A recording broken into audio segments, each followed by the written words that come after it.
چند سال پہلے تک اسلام کے راستے میں مصائب اور مشکلات کے پہاڑ حائل تھے، لیکن اب رسول اللہ صلی اللہ علیہ وسلم کے اعجاز، اخلاق اور تدبر سے اور مسلمانوں کے اخلاص، ایثار اور کوششوں سے وہ ایک ایک کر کے دور ہو گئے۔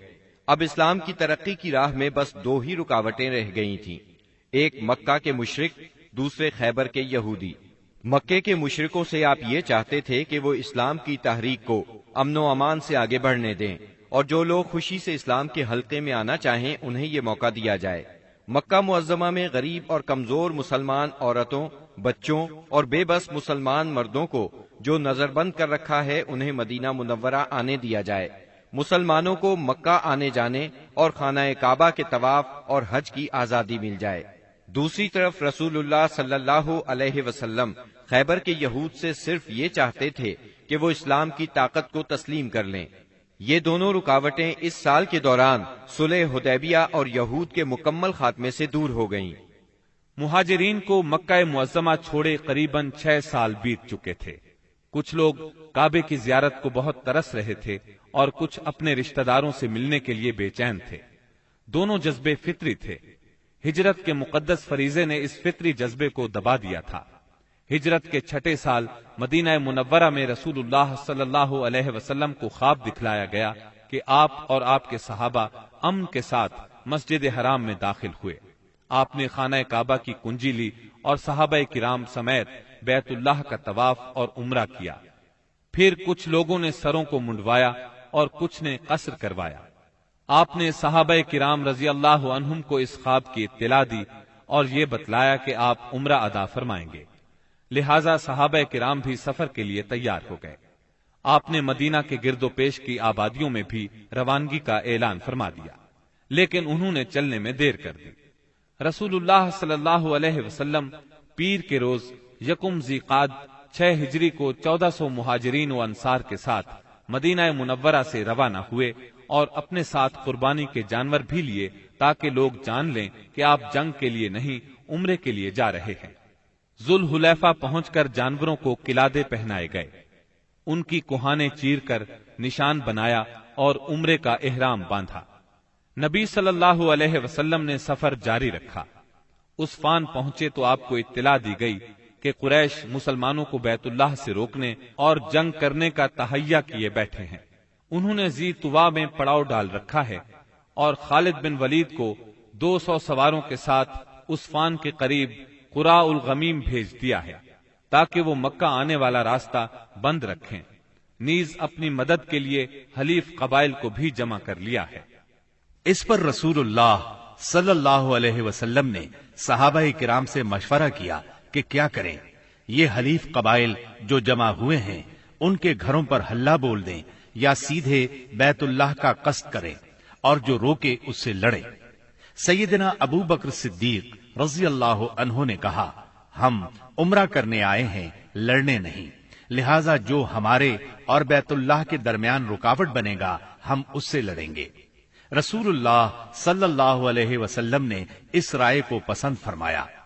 ادھر خالد بن ولید نے ظہر کی نماز میں مسلمانوں کو رکوع اور سجدہ کرتے دیکھا تو کہا، یہ لوگ غافل تھے، ہم نے حملہ کیا ہوتا تو انہیں مار لیا ہوتا۔ پھر انہوں نے طے کیا کہ عصر کی نماز کے دوران حملہ کریں گے، لیکن اللہ نے ظہر اور عصر کے درمیان صلاۃ خوف یعنی حالت جنگ میں نماز کا حکم نازل فرمایا۔ اس حکم میں وضاحت کی گئی کہ اس حالت میں مسلمان نماز کس طرح ادا کریں۔ اس طرح خالد بن ولید کے ہاتھ سے یہ موقع بھی جاتا رہا۔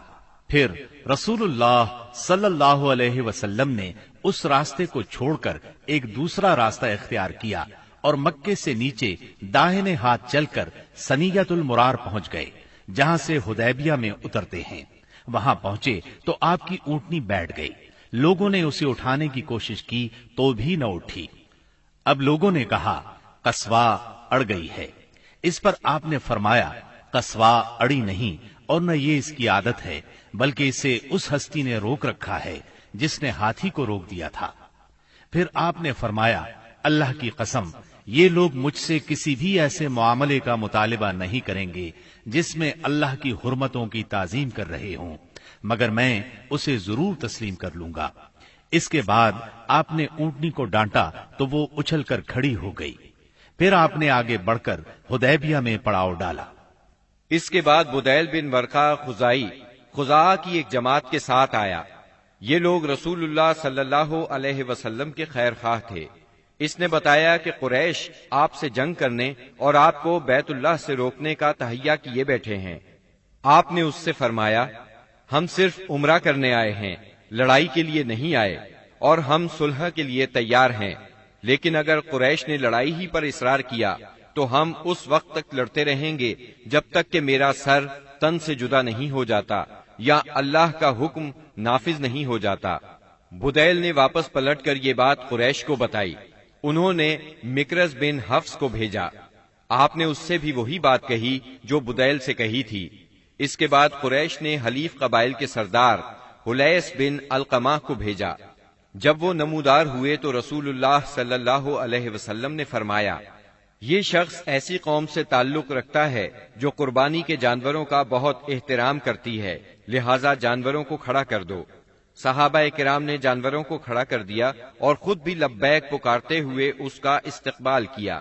اس نے یہ حالت دیکھی تو کہا، سبحان اللہ، ان لوگوں کو بیت اللہ سے روکنا ہرگز مناسب نہیں۔ بھلا یہ کیا کہ لخم، جذام اور حمیر کے لوگ تو حج کریں اور عبد المطلب کا بیٹا بیت اللہ سے روک دیا جائے۔ بیت اللہ کے رب کی قسم، قریش برباد ہوئے، یہ لوگ عمرہ کرنے آئے ہیں۔ قریش نے یہ بات سنی تو کہا، بیٹھ جاؤ، تم اعرابی ہو، تمہیں چال بازیوں کا علم نہیں۔ اس کے بعد قریش نے عروہ بن مسعود ثقفی کو بھیجا۔ اس نے آ کر بات کی۔ رسول اللہ صلی اللہ علیہ وسلم نے اس سے بھی وہی کہا جو بدیل سے کہا تھا۔ اس نے دربار نبوت کی کیفیت دیکھی تو دنگ رہ گیا۔ اس نے مکہ واپس جا کر کہا، میں نے قیصر و کسریٰ کے دربار دیکھے ہیں، مگر جیسے جانثار محمد بن عبداللہ کو ملے ہیں ان کی کوئی مثال نہیں۔ ان کے نبی جب وضو کرتے ہیں تو یہ لوگ وضو کا پانی زمین پر نہیں گرنے دیتے۔ اب رسول اللہ صلی اللہ علیہ وسلم نے طے کیا کہ قریش کے پاس ایک سفیر بھیجیں جو انہیں یقین دلائے کہ آپ عمرہ ہی کے لیے آئے ہیں۔ چنانچہ آپ نے سیدنا عثمان بن عفان رضی اللہ عنہ کو روانہ فرمایا اور انہیں یہ حکم بھی دیا کہ وہ مکہ کے کمزور مومن مردوں اور عورتوں کے پاس جا کر انہیں قریب ہی فتح کی بشارت سنائیں اور یہ بتلا دیں کہ اللہ تعالی اپنے دین کو مکہ میں ظاہر اور غالب کرنے والا ہے، یہاں تک کہ کسی کو ایمان چھپانے کی ضرورت نہیں ہوگی۔ سیدنا عثمان رضی اللہ عنہ ابان بن سعید اموی کی پناہ میں مکہ معظمہ کے اندر داخل ہوئے اور پیغام پہنچایا۔ قریش نے سیدنا عثمان کو پیشکش کی کہ بیت اللہ کا طواف کر لیں۔ اس پر سیدنا عثمان رضی اللہ عنہ نے فرمایا، یہ کیسے ممکن ہے کہ رسول اللہ صلی اللہ علیہ وسلم کو تو بیت اللہ سے روک دیا جائے اور عثمان طواف کرے۔ پھر انہوں نے سیدنا عثمان رضی اللہ عنہ کو روک لیا۔ غالباً وہ چاہتے تھے کہ آپس میں مشورہ کر لیں، پھر جواب سمیت انہیں رخصت کریں، لیکن ان کے واپس پہنچنے میں دیر ہوئی تو مسلمانوں میں یہ افواہ پھیل گئی کہ انہیں قتل کر دیا گیا ہے۔ چونکہ قاصد کے قتل کا مطلب اعلان جنگ ہے، اس لیے رسول اللہ صلی اللہ علیہ وسلم نے فرمایا، ہم اس جگہ سے ٹل نہیں سکتے یہاں تک کہ ان لوگوں سے مارکا آرائی نہ کر لیں۔ پھر آپ نے ایک درخت کے نیچے 1400 صحابہ کرام سے بیعت لی۔ صحابہ نے بڑی گرمجوشی کے ساتھ موت پر اور میدان سے نہ بھاگنے پر بیعت کی۔ اس موقع پر رسول اللہ صلی اللہ علیہ وسلم نے اپنا ایک ہاتھ دوسرے ہاتھ سے پکڑ کر فرمایا، یہ عثمان کا ہاتھ ہے۔ لیکن جب بیعت مکمل ہو چکی تو سیدنا عثمان رضی اللہ عنہ بھی آ گئے۔ اللہ نے اس بیعت کی فضیلت میں سورۃ الفتح کی آیت 18 نازل فرمائی۔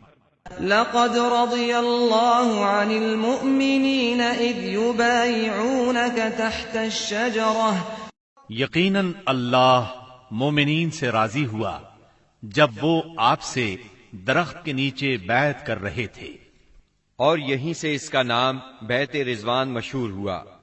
قریش نے اس بیعت کا حال سنا تو ان پر بڑا زبردست روب طاری ہوا اور انہوں نے صلح کرنے کے لیے سہیل بن عمرو کو بھیجا۔ سہیل بن عمرو نے لمبی گفتگو کی۔ آخر کار یہ شرائط طے ہوئیں۔ نمبر 1، رسول اللہ صلی اللہ علیہ وسلم اس سال مکے میں داخل ہوئے بغیر لوٹ جائیں گے، اگلے سال مکے آئیں گے اور 3 روز قیام کریں گے۔ ان کے ساتھ کوئی ہتھیار نہیں ہوگا، صرف تلواریں ہوں گی، وہ بھی میان کے اندر۔ نمبر 2، فریقین میں 10 سال کے لیے جنگ بند رہے گی۔ نمبر 3، جو شخص محمد صلی اللہ علیہ وسلم کے عہد میں داخل ہونا چاہے داخل ہو سکتا ہے، اور جو قریش کے عہد میں داخل ہونا چاہے داخل ہو سکتا ہے۔ نمبر 4، قریش کا جو آدمی مسلمانوں کی پناہ میں جائے گا مسلمان اسے قریش کے حوالے کر دیں گے، لیکن مسلمانوں کا جو آدمی قریش کی پناہ میں آئے گا قریش اسے واپس نہیں کریں گے۔ نمبر 5، اس کے بعد آپ نے سیدنا علی رضی اللہ عنہ کو بلایا اور املا کرائی کہ لکھو بسم اللہ الرحمن الرحیم۔ اس پر سہیل بن عمرو نے کہا ہم نہیں جانتے کہ رحمان کیا ہے، آپ بسمک اللہم لکھیں۔ رسول اللہ صلی اللہ علیہ وسلم نے انہیں یہی لکھنے کا حکم فرمایا۔ پھر آپ نے املا لکھوائی، یہ وہ بات ہے جس پر محمد رسول اللہ نے مصالحت کی ہے۔ اس پر سہیل نے کہا اگر ہم جانتے کہ آپ اللہ کے رسول ہیں تو آپ کو پھر ہم نہ تو بیت اللہ سے روکتے اور نہ آپ سے جنگ کرتے، لہذا آپ محمد بن عبداللہ لکھوائیں۔ آپ نے فرمایا میں اللہ کا رسول ہوں اگرچہ تم جھٹلاؤ۔ پھر آپ نے سیدنا علی رضی اللہ عنہ کو حکم فرمایا لفظ رسول اللہ کو مٹا کر محمد بن عبداللہ لکھیں۔ سیدنا علی رضی اللہ عنہ نے مٹانا گوارا نہ کیا، اس لیے نبی کریم صلی اللہ علیہ وسلم نے خود اپنے دست مبارک سے مٹایا۔ پھر پوری دستاویز کے 2 نسخے لکھے گئے، ایک نسخہ قریش کے لیے، دوسرا مسلمانوں کے لیے۔ صلح نامہ حدیبیہ کی شرائط ظاہر میں بہت سخت تھیں، اسی لیے بعض پرجوش مسلمانوں کو ان کے ماننے میں تأمل ہو رہا تھا، لیکن جب خود رسول اللہ صلی اللہ علیہ وسلم ان کو مان چکے تو پھر انکار کی جرت کون کرتا؟ اور پھر چند ہی دنوں بعد معلوم ہو گیا کہ یہ شرائط اسلام کے حق میں بے حد فائدہ مند تھی۔ ابھی صلح نامہ لکھا جا رہا تھا کہ قریش کے نمائندے سہیل بن عمرو کے صاحبزادے ابو جندل بیڑیاں گھسیٹتے آ پہنچے۔ سہیل نے ان کی واپسی کا مطالبہ کر دیا۔ نبی کریم صلی اللہ علیہ وسلم نے فرمایا ابھی تو تحریر مکمل بھی نہیں ہوئی۔ اس پر سہیل نے کہا تب میں آپ سے صلح ہی نہیں کرتا۔ آپ نے فرمایا اچھا تم اسے میری خاطر چھوڑ دو۔ اس نے کہا یہ بھی نہیں ہو سکتا۔ پھر سہیل نے ابو جندل کو مارا۔ ابو جندل نے چیخ کر کہا مسلمانوں کیا میں مشرکین کی طرف واپس کیا جاؤں گا کہ وہ مجھے میرے دین سے فتنے میں ڈالیں؟ اس پر اللہ کے رسول صلی اللہ علیہ وسلم نے فرمایا صبر کرو اور ثواب کا باعث سمجھو، اللہ تمہارے لیے اور تمہارے علاوہ جو دوسرے کمزور مسلمان ہیں ان سب کے لیے کشادگی اور پناہ کی جگہ بنائے گا۔ ہم نے مشرکین سے صلح کر لی ہے اور ہم نے ان کو اور انہوں نے ہم کو اس پر اللہ کا عہد دے رکھا ہے، اس لیے ہم بدعہدی نہیں کر سکتے۔ اس صلح کا اثر اسلامی دعوت کی رفتار پر بہت اچھا ہوا۔